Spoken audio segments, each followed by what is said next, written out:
AMD has been going behind our backs, making CPUs without telling us? This right here is the 5600X 3D, which is a 6-core 12-threaded processor, but features the legendary 3D cache that makes the 5800X 3D so good. But should you buy it for your next gaming PC build? Well, in today's video, we're about to find out, but first, a word from today's sponsor. Are you tired of your unactivated Windows install on your gaming PC? Well, today's video sponsor, GVG Mall, has you covered. GVG Mall is an online marketplace to gain access to really awesome discounted game keys, and more specifically, as we mentioned, Windows 10 licenses. It is incredibly easy to get your Windows 10 or 11 activation key from GVG Mall. Just use code TB20 to get a special discount, and then all you have to do is take that code, put it into Windows, and boom, you have an activated Windows copy. We have been working with GVG Mall for several years now, and we love the reliability of all the products they have to offer, so be sure to check the link in the description down below. Use code TB20 to save on your next purchase of a Windows key or other product from GVG Mall. Yes, this CPU features the V cache that is very popular in the 5800X 3D, which makes it a CPU that people keep wanting to buy even though 7000 series is out. But should you consider this CPU?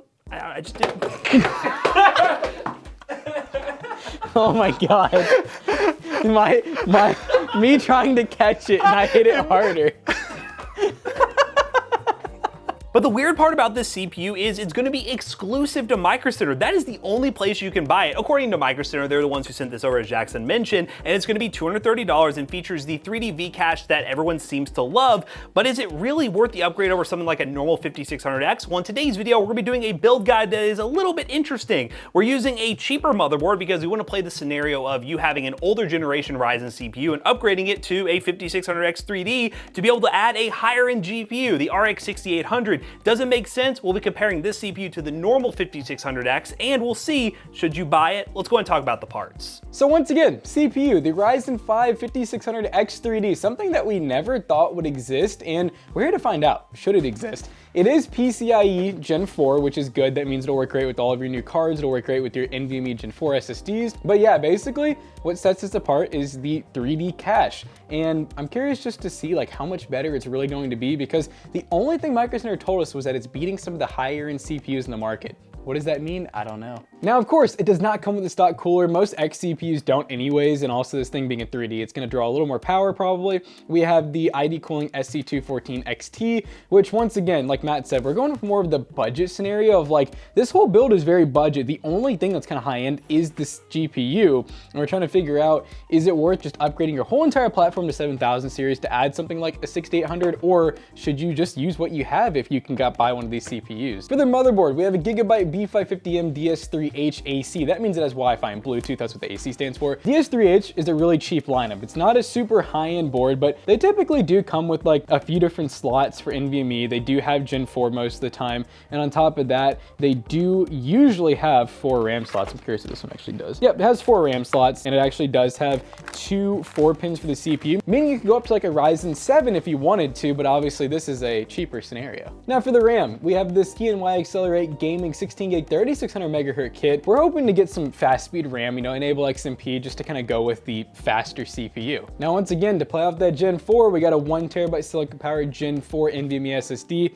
That's some of the fastest read and write speeds you can get if you go Gen 4, ladies and gentlemen. Now this right here is the RX 6800. I absolutely love the value of these high-end AMD GPUs right now on the market, and the reason we got this card is, again, picture a scenario, you have something like a Ryzen 5 3600 and a B550 motherboard, and you want to upgrade, but you're thinking, should I jump the 7000 series to get something like the RX 6800? Well, maybe the 5600X 3D is the answer for you at $229 in this budget motherboard with this GPU, and maybe we can stretch into some 4K gaming while we're at it. Now for the power supply, we have the EVGA GD700 80 plus gold power supply, 700 watts, enough power for this build. Realistically, 750 to 800 would be a good headroom if you're wanting to upgrade to something even higher beyond the RX 6800, but this is a good unit from EVGA and it'll get the job done. Now for a case that we haven't used yet. This is the Master CMP 320, which is a micro ATX case with 2 RGB fans pre-installed, mesh ventilation, and yeah, we decided to try this case because it's one we haven't tried before, and it is ARGB, so it'll work well with our ARGB air cooler, and it's micro ATX, a form factor that is very popular with budget builds and budget motherboards like this B550M DS3H. So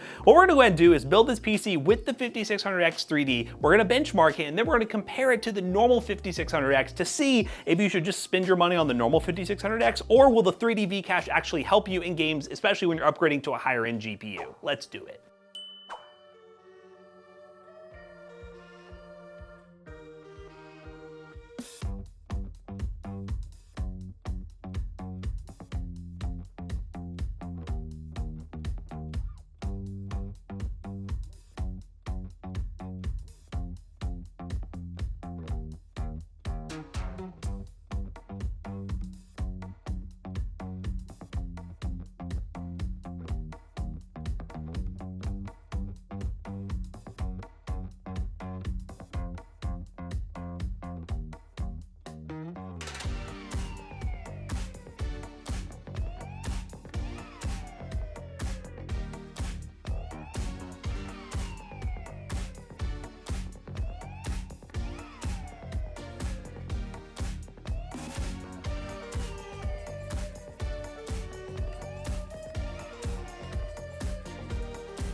All right, guys, we are playing Battlefield 2047-2765. The year is 2047. We're on high settings at the 1080p, just 60 hertz because, you know, Elgato. And I will mention as well, this is with the 5600X 3D, and we'll be doing this with the non-3D as well to see if there's much of a difference. But we'll be having built-in benchmarks at the end that'll really compare the two. And I like how this game utilizes both the GPU and CPU like a good amount. Yeah, and make sure you pay attention to not just the frame rate, but also the milliseconds, the latency. We want to see if maybe this 3D cache gives us like a better advantage as far as response times go. I will say it's not holding us back any performance-wise, but getting an AIO with this cooler, well, the CPU would definitely help because we're running this basic tower cooler, getting about 78, 79 degrees Celsius in a system that has good airflow. So getting a bigger tower cooler AIO would be beneficial in the long run. It does run a little bit warm. And the obvious question is, why are you running a 1080p with an RX 6800? Well, that makes it more CPU bound, so we can easily compare the CPUs. If we ran at 1440p or higher resolutions, it limits the gap between CPUs. Realistically, at 1440p, it'd be much less of a difference between the 5600 and the 5600 3D, X3D. So that's the main reason why we're running that. But if you do get a 6800, obviously you can stretch into 1440p as well. That's how you park. Oh, I finally did it. He was moving and I hit him. You got biddy. And it was ad shot. Let's go. Dang, he didn't even have a chance to shoot. Oh, you had a sniper. Hit marker. Oh. Hey. Yeah, we're getting in here. We're gonna get some. Oh. No. All right. Well, I think we got enough on the 5600X 3D. Let's test it on the normal version now and see what we get. All right, guys, we're playing Battlefield 2042, and I have a grenade in my hand, but now we're on the 5600X, so this is the non-3D version. And one thing that we noticed like right off the bat that's kind of interesting is we're actually like boosting higher on the clock speed.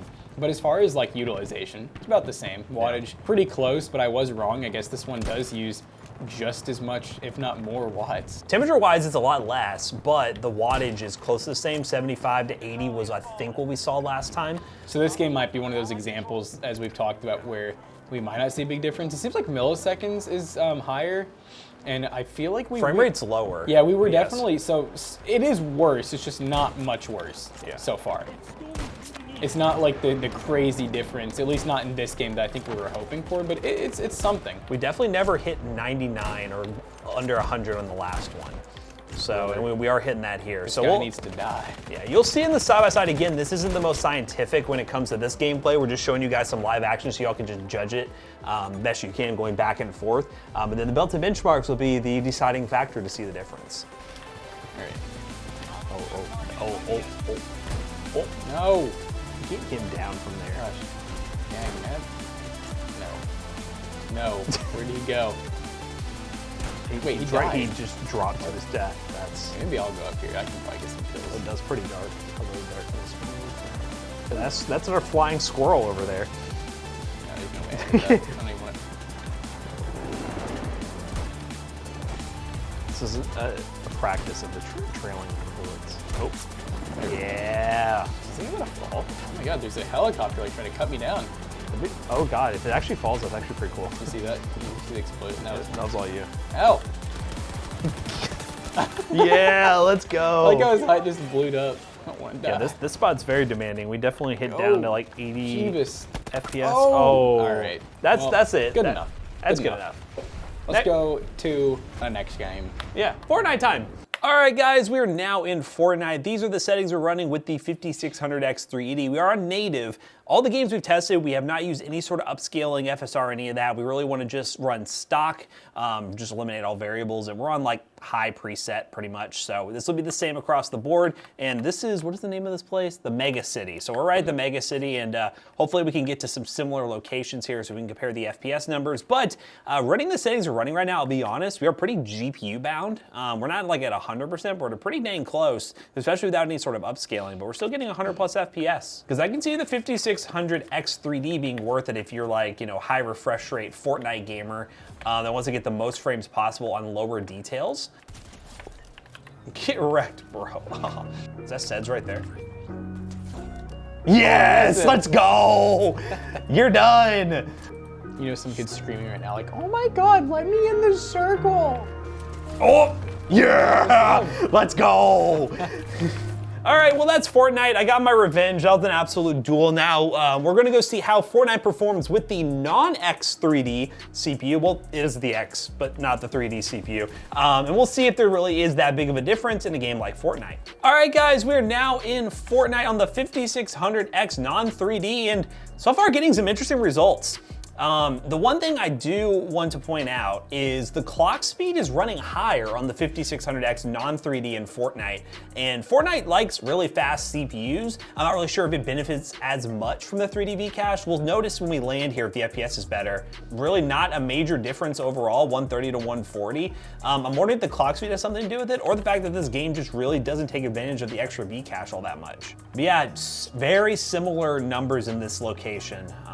Nothing too crazy going on. So Fortnite might be a game that it doesn't really matter all that much if you just went with the normal 5600X. And also it is important to mention as well, it might vary from motherboard to motherboard.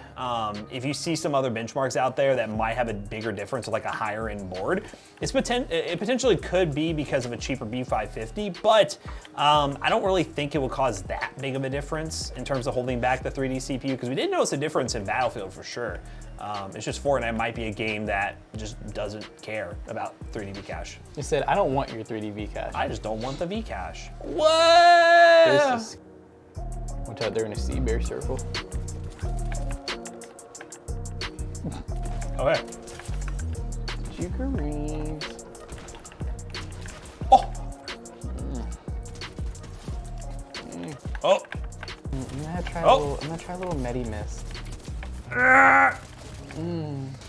Yay. Let's freaking go.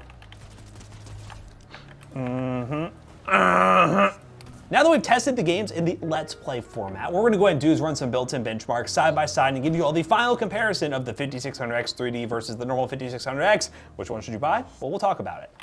All right, guys, we just got done with this interesting benchmark video where we compared the 5600X to the 5600X 3D. And the main consensus that we found was that the X3D offers better minimums, meaning there's a lot of games where we were getting 30 more FPS on the 1% lows than the normal 5600X. Yeah, that's a big thing that you have to keep in mind. When you're playing a game, there's gonna be times where the FPS does tank a little bit, and that can interrupt your gaming experience. So with this CPU, you are getting higher minimums, so you can maintain that high frame rate all the time, no matter what's happening. And there were some cases where the averages were higher, but for the most part during the built-in benchmarks, it was within like 2 to 10 FPS, except in Far Cry and Modern Warfare 2, there was actually a substantial difference. So answer the question, should you buy the 5600X 3D? It really depends on what you're doing. If you have an existing system with like an older 3600X or 3700, maybe it's a good idea to plop it into your existing B550 with a BIOS update and you're good to go. But if you're building a new system, it really just depends what GPU you're going with. If you're going really high end,